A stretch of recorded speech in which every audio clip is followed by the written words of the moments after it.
Baik, terima kasih sudah menonton video-video saya. Untuk kali ini saya ingin bercerita mengenai Keraton Bumi Kencana Martapura. Nah, Keraton Bumi Kencana Martapura ini adalah dibangun oleh Sultan Tahmidillah II atau Pangeran Wiranata. Nah, kalau kakek buyut saya itu Wirakusuma.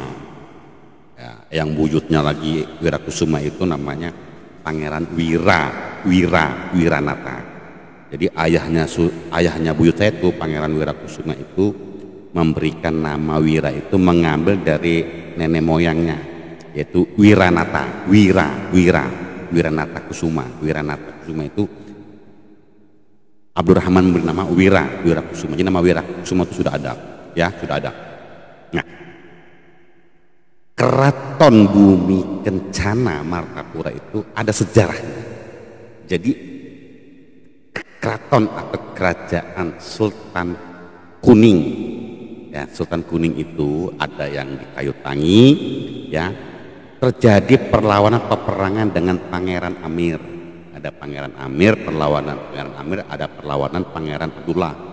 Ya, Pangeran Amir ini adalah raja, ya, Raja Kusan, ya, Raja Kusan kedua.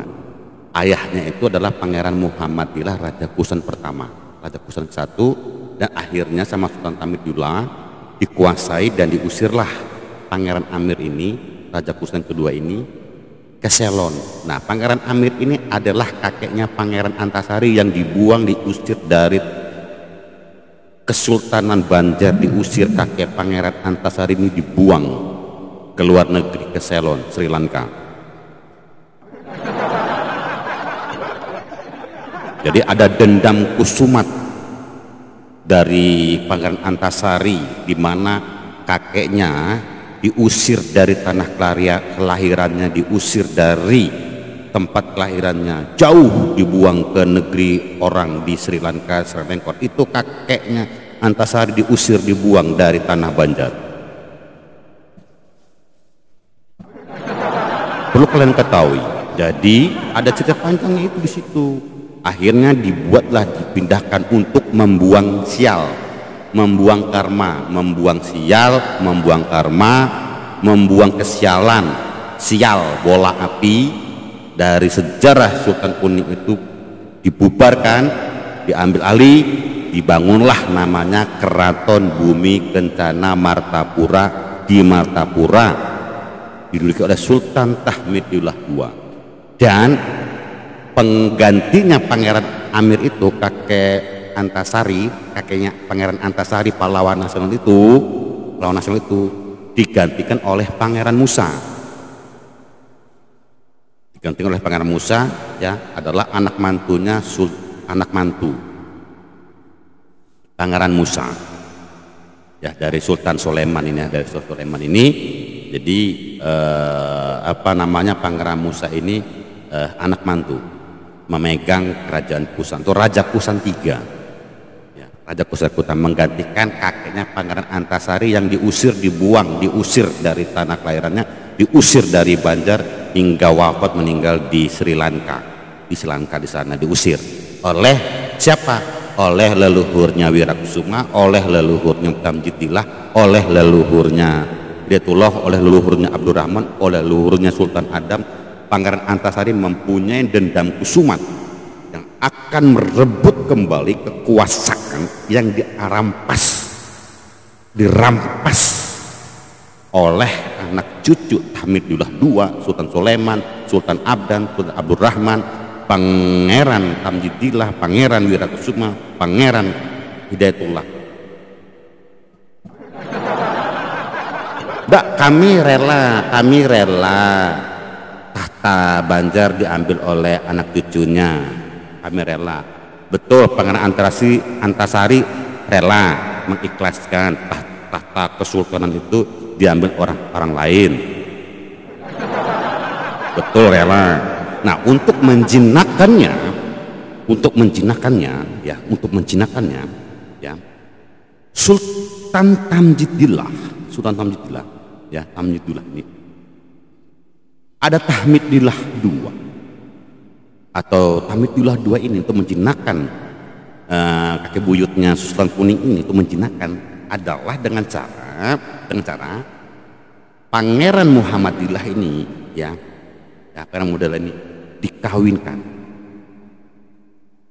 Terus kemudian Pangeran Abdullah, kakaknya Pangeran Amir ini juga dikawinkan dari keturunannya yang merebut tahta ini, hingga turun kembali lagi Pangeran Antasari, Pangeran Mas'ud, ayahnya Pangeran Antasari, untuk menjinakkannya itu ayahnya Antasari dikawinkan dengan keturunan daripada Sultan Sulaiman dan Sultan Adam. Nah, untuk menjinakkan daripada ayahnya Antasari ini, Pangeran Antasari juga dikawinkan lagi oleh anak cucunya daripada Sultan Sulaiman, Sultan Adam. Nah, selanjutnya untuk menjinakkan daripada Pangeran Antasari ini, putrinya dikawinkan kepada Wirakusuma. Itu juga taktik strategi daripada keturunan leluhur kita, leluhur daripada Abdurrahman, Sultan Adam, Wirakusuma, Tamjidillah, Hidayatullah. Itu taktik strategi supaya menaklukkan keturunan Tutus Tuha Sultan Kuning ini pada saat ini tidak lagi menggugat. Karena apa iya dia ikhlas rela tahta kerajaan diambil oleh orang lain? Tuh ya, jadi kalian harus tahu sejarahnya. Jadi jangan dianggap kami rela, kami ikhlas, kami ingkir. Kalau rela ikhlas tidak ada namanya Pangeran Muhammadillah, Pangeran Abdullah, Pangeran Amir ya, terus nggak ada lagi yang namanya. Justru di tahun 1862 justru Kesultanan Banjar itu sudah kembali kepada Tutus Tuha.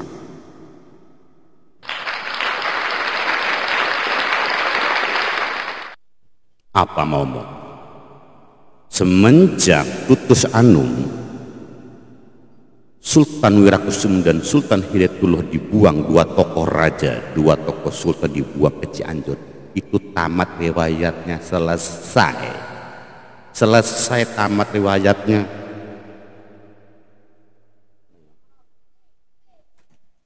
Udah selesai, tamat riwayatnya. Jadi Tutus Anum itu sudah selesai riwayatnya, selesai, berakhir.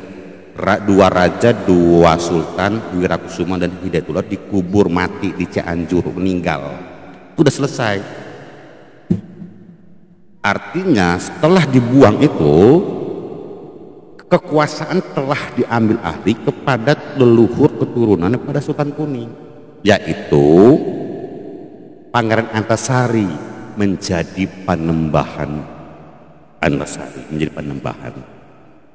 Tapi bukan lagi keraton, bukan lagi kesultanan, tapi disebutnya Pagustian. Ingat, Pangeran Antasari bukan sultan, Pangeran Antasari bukan raja, sebutnya Panembahan karena berada di hutan. Kalau seorang sultan duduk di kursi raja, ada istananya. Kalau Pangeran Antasari duduknya di hutan, bergerilya di perang. Pagustian Banjar, disebutnya Pagustian Banjar, Panembahan. Begitu juga dengan anaknya Pangeran Muhammad Said. Pangeran Muhammad Said bukan duduk di istana, ya, bukan di istana dengan kursi emas, tidak ada. Mereka di hutan bergerilya perang, disebutnya Pagustian. Tapi untuk menghormati disebutnya sebagai Pangeran Mangkubumi. Begitu juga dengan Sultan Muhammad Seman. Muhammad Seman ya, di dalam catatan Pandas buku Belanda, Pangeran Antasari, Muhammad Said, Muhammad Seman bukan raja, bukan Sultan Banjar, tidak ada. Belanda hanya mengakui dalam kepemimpinan Sultan Tamjidillah dan Wirakusuma sebagai yang sah. Jadi Sultan Muhammad Seman maupun Pangeran Mangkubumi, Muhammad Said maupun Pangeran Antasari, anaknya Pangeran Antasari ini, itu berada di hutan bergerilya, tidak ada istananya, tidak ada kursinya, tidak ada mahkotanya, tidak ada. Ya, harus tahu itu ya, jangan sampai ada yang nggak tahu ya. Raja yang sah yaitu Tamjidillah dan Wirakusuma yang terakhir yang diakui oleh Hindia Belanda.